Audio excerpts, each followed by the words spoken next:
Hello, what's up mga kadoys? So welcome back here for another unboxing video. So nakikita nyo, this is the Mafex 075 reissue Spider-Man knockoff by City Toys.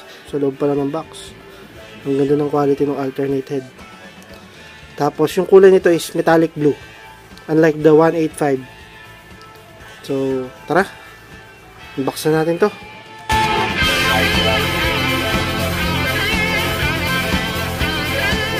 And of course, we have the standard stand ng City Toys.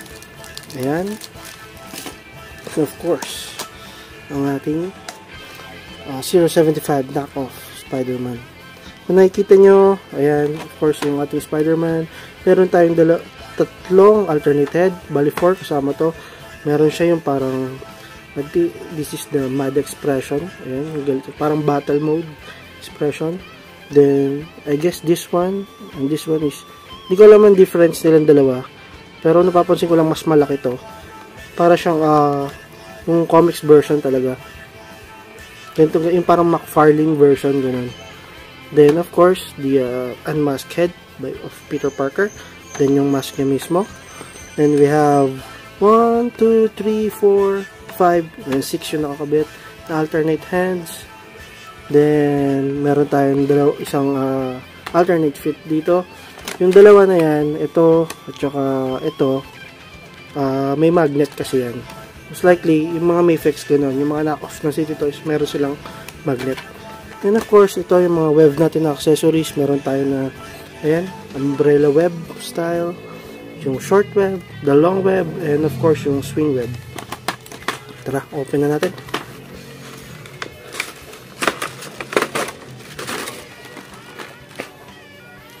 And of course, check natin yung mga paint chip issue siya sa neck.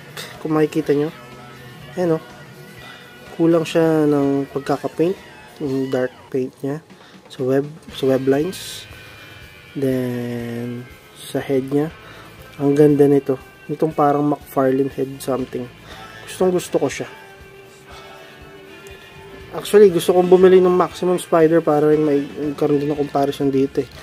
Gusto ko rin yun, maganda raw articulation kasi nun. And soon, sana makabili tayo. And of course, the color. I like the color, the metallic blue. Ang ganda niya, sobra. Ang ganda nitong reissue version. The Spider logo at the back. Ayan yung sa joints dito, sa kanyang elbows. Pansin ko lang para medyo shallow tong part na to, like dito. The butterfly joints, ayan. The neck joints, good, very good. Sobrang tight. Naririnig nyo yan, sobrang tight nya. Halos lahat ng City Toys ganyan, sobrang tight. Yun, medyo ito nga lang issue ng konti. Itong part lang na to. Parang medyo shallow siya for me kasi ayan o. Pag ginanya mo, kita na agad yung loob. Unlike dito sa part na to. Yung joints niya. So far, minimal lang naman yung error na yan. Ayan lang, yung mga paint chips yan. Ano pa ba?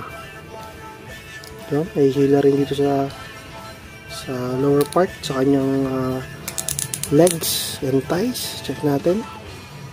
Ayan o.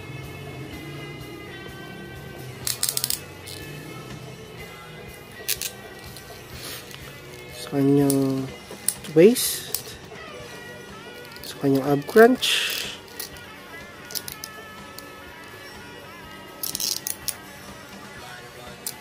Super tight. Kung naririnig nyo, sobrang sikip niya talaga. Of course, dito sa kanyang ankle swivel or the pivot something sa kanyang paa, yung toe joints, perfect. Actually, napakaganda niya.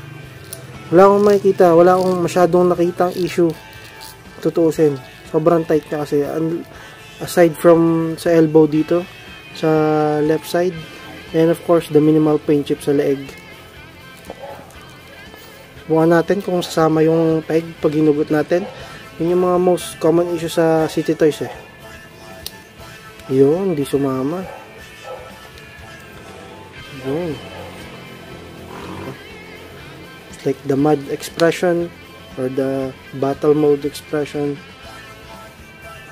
The serious face. And of course, the Peter Parker head. Yan. Meron siyang let's remove the neck.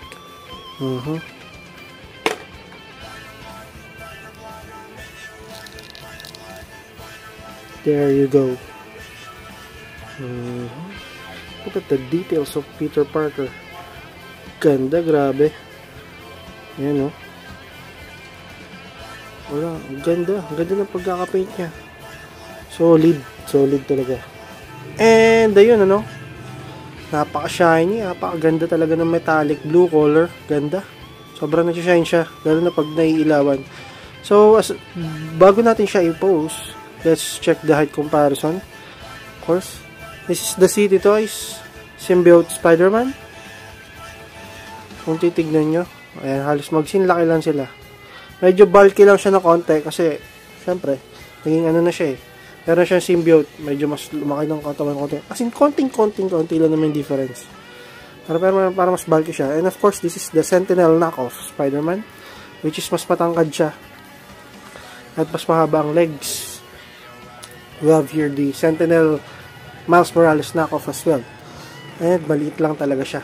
The math version, the non-City Toys version ng Wolverine. And I like this one. Ano, of course, mas bulky siya. Pero the height is siguro yung tenga lang ng helmet niya yung nagpalaki. Pero halos same lang rin sila. And of course, we have the Marvel Select Rhino knockoff. Oops. Ayan, oh, ang laki niya.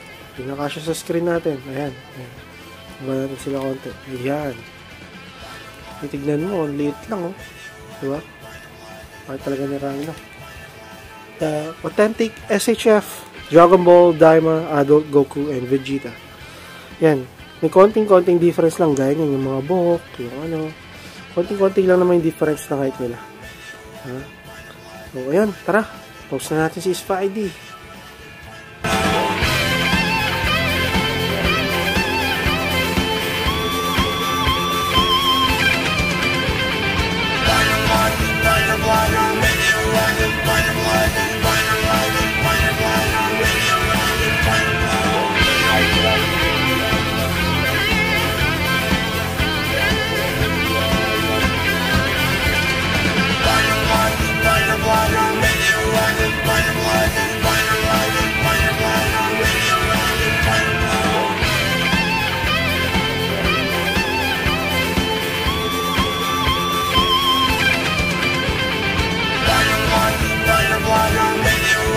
Spider-Man,